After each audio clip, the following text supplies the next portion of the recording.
Live from the BBC, Iran says it will stop attacks if Israel does, after Trump says ceasefire agreed. Well, twist my nipples and call me Frank. I didn't see that coming 50 miles away, did you? Anyway, I've also got the footage of the Ayatollah himself addressing the Iranian people after this historic climb down. Hello there, like many of my people that also like to sit on dirty Persian rug outside Golden Bell End churches and read big book of desert scribblings. I like to give it Billy Big Bollocks when I am blowing up little kids or old ladies, but as soon as majestic orange giant with fine golf swing drop many bunker busters on my country and try to stick very large golf shoe up my dusty arse, then I think, okay, we thank you for peace deal, Mr. Donald Trump, you most wonderful man.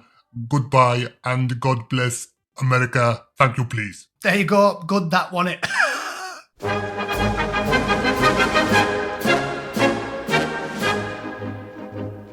Right then, disclaimer. I know obviously with modern technology you can barely tell, but that actually wasn't the real Ayatollah. That was me putting it on. But ultimately, it's largely accurate, right? Because as I've said many times, you can treat almost any problem in life with the same wisdom that you got on your granddad's knee, okay? If your granny told you it when you were 8, it's probably the same sage advice now at the age of 45 as a president or a world leader or an elected official or a CEO or a manager of a small restaurant. Basically, wisdom that you learn on the knee is almost always applicable to the real world. And what have I always told you? You don't give in to a bully. The Iranians have been saying, we're going to wipe people off the face of the earth, we're going to get the nuke, and then we're going to be the big dogs in the park. And the European Union, pathetic, spineless, cringing quislings that they are, they always respond in a cringing, pathetic manner. Not in the face, Mr. Bully. Please, have some more money. Why not send a few more million fighting-age men into Europe? We'll let them stay. We won't do anything about it, even though they're a threat to innocent women and children, and they're going to transform the entire continent into a dust bowl where nobody works for a living because the women are banned from leaving the house. Nobody's allowed to do anything useful, and all you do is whinge about your 6 mother-in-laws, eat hummus and pray all day. It's shit, and I want no part in it, and nobody in Britain has ever wanted any part in it, and come to think of it, I don't like defending the French, but neither did they. Nobody in Western Europe wanted to turn Europe into Eurabia. Certainly nobody who is either A, a woman, or B, sucks a lot of cocks. And by the way, I'm not talking about women there, I'm talking about the blokes doing it, because they're the only ones who get tossed off a car park. The people that have got real problems with many aspects of Western civilization, to the point where they're willing to commit violence against the people that defend it,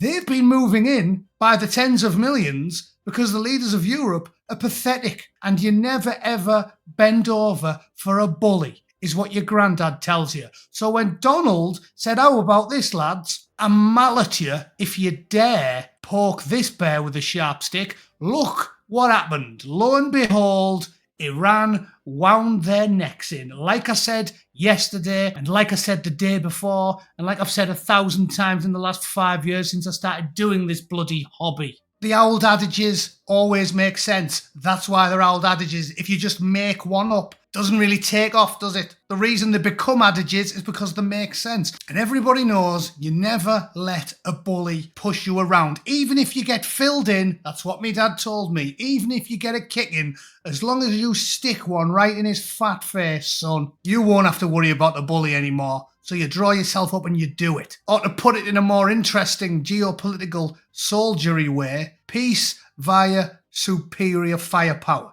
Obama threw money at the problem. It didn't work. The Europeans did nothing but slime and slither and send angry letters. They do nothing. You deal with insane religious fundamentalists with a big stick and nothing else. And if the British government had had my attitude, which is smash the people that behave like savages, maybe we wouldn't have had 50,000 kids get diddled by the regulars at Alan's snack bar. But anyway, I'm ranting, so let's cover the story just for a little bit, shall we? In summary, the US President Donald Trump says a complete and total ceasefire between Iran and Israel will take effect in the coming hours. Iran's foreign minister says that if Israel stops its attacks, Iran will also bring an end to its strikes. Tehran was targeted with heavy strikes until 4 a.m, the deadline given by Iran for Israel to stop.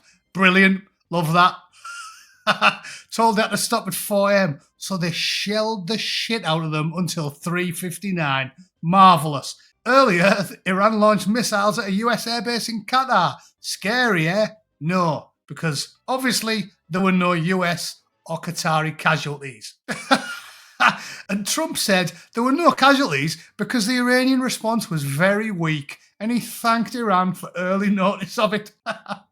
Absolutely amazing. I love it. He's got big orange balls like coconuts, God bless him. Qatar said all the missiles aimed at the US-run base were intercepted and labelled the attack a flagrant violation. Iran's pathetic, pointless, puerile response came 2 days after the US bombed the ever-loving shit out of them. I love it. I love it. I tell you what, I'm more pleased when the followers of the low IQ, pot-bellied, epileptic desert midget shit the pants because the Americans pull out the big guns. I'm more pleased by that than I am about, I don't know, embracing a loved one. I love to see our enemies fail.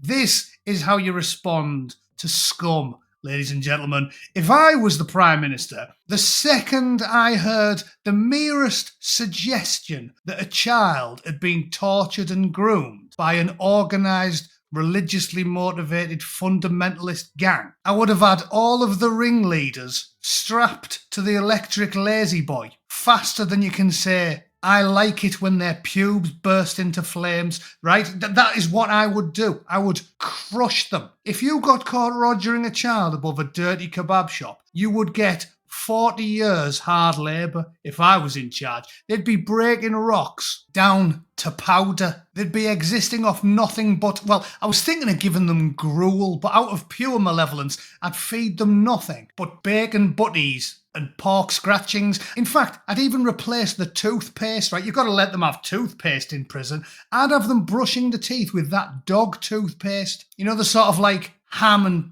tripe flavoured toothpaste that you use on a Yorkshire Terrier. That's what I'd have them brushing the teeth with. I would crush them beneath my iron shod boots.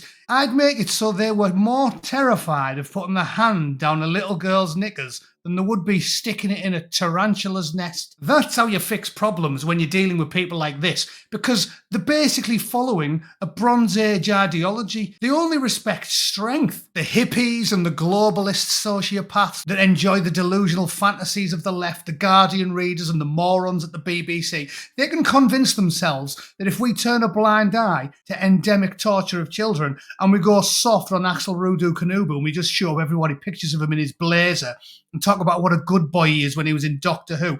These morons with this childish delusion that holding hands and singing Kumbaya will turn Bronze Age savages into socially liberal Owen Jones reading Guardian columnists. And you and yours have paid the price of it, and you're going to pay the price of it when this kicks off big style in the coming years. And the regulars at Allen's rise up in every single country they inhabit. But thank God the Orange Oracle has managed to stick his thumb in the dam for a little while. The strong response will shut them up for a little while, but eventually it's going to kick off. And if you want it to go easier rather than harder when it does, it's time to get medieval on these arseholes. All right? But that's just my opinion, ladies and gentlemen. If you disagree and you think that the best thing to do is put your head in the sand like an ostrich and then probably get bummed while you're bent over, please let me know in the comments. Tell me how wishy-washy, hand-wringing, placating, begging for mercy and paying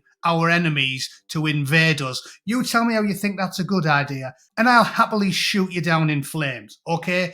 Peace through strength, no pity, no remorse, and never ever forget 9/11, 7/7, Lee Rigby, Nice, Beslan, Bataclan, Charlie Hebdo, Boko Haram, Taliban, Al-Qaeda, and a billion other atrocities besides. Never, ever, ever forget it. Pull your big boy pants up, stare the enemy in the face, and tell them, I will not stand for this shit. And if we have to mallet you out of the Stone Age, we will happily do it. All right, that's me done. Nice to finish with a nice heartwarming story on a Tuesday night, okay?